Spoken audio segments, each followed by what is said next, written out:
Maybe you've thought that becoming a powerful person in God means feeling something extraordinary, seeing spiritual manifestations, or having intense experiences during worship. Maybe you even think power is about visible gifts, emotional moments, or those prayers that seem to shake the room.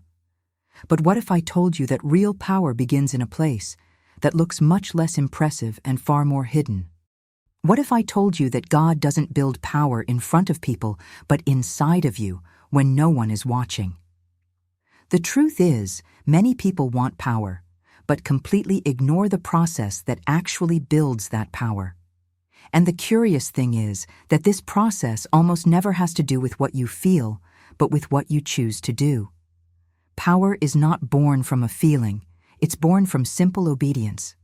And almost no one talks about that. Think about a little child holding their father's hand to cross the street. The child doesn't understand danger, doesn't know anything about cars, has no idea how big the world really is. But when the father says, "Come," the child comes. When the father says, "Wait," the child waits. They obey before they understand. They trust before they know everything. They love before they fully comprehend. And this is where many people get confused about spiritual life. Obedience comes before identity. It's not feel first so you can obey, it's obey so you can learn who you are. Identity is the result of relationship, and when identity grows, the past begins to be healed. And while the past is being healed, power starts to form. Now, pay attention. Power is obedience, plus identity, plus a healed past.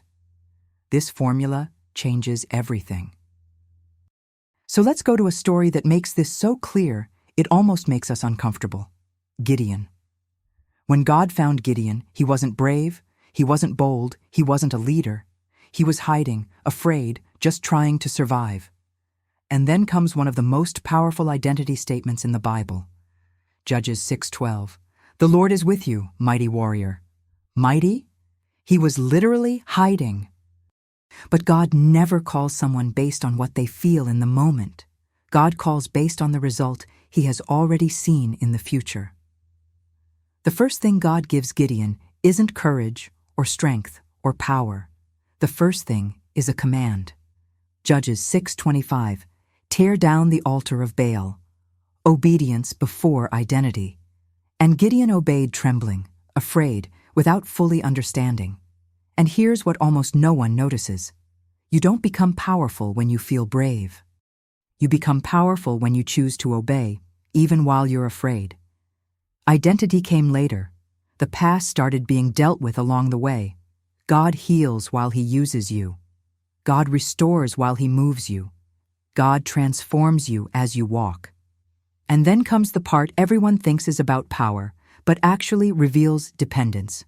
Gideon gathers an army. It looks incredible. It looks strategic. It looks strong. But God starts removing people. There are too many.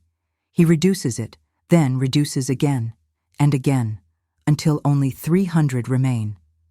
Judges 7:7. With these 300 men, I will save you. Do you know why? Because power doesn't come from what you have. It comes from who you obey. Power doesn't come from structure. It comes from identity. Power doesn't come from strength. It comes from dependence. And maybe right now you're saying, but I don't have identity. My past hurts me. I don't have courage. I understand. Gideon didn't either. But God didn't start with what he felt. He started with what Gideon needed to obey. So let me ask you honestly, what altar has God already asked you to tear down, but you still haven't? What decision have you postponed because you were waiting to feel strong first? What page from your past are you still holding on to because you think it disqualifies you? Here's the honest truth. Obedience reveals identity. Identity heals the past, and all of that together releases power. Maybe today you're like Gideon, uncertain, confused, full of questions. But God is looking at you and saying, mighty man, mighty woman, not because you feel like that, but because he already sees the end of your story. And the question isn't, are you ready? The question is, Are you willing? So comment here. What step of obedience do you know God is asking you to take? Write it down because declaring it activates faith and reminds your heart of what God is calling you to do. And if this video spoke to you, leave a like, subscribe, and share it. Because there are so many people trying to feel powerful when God is simply waiting for obedience.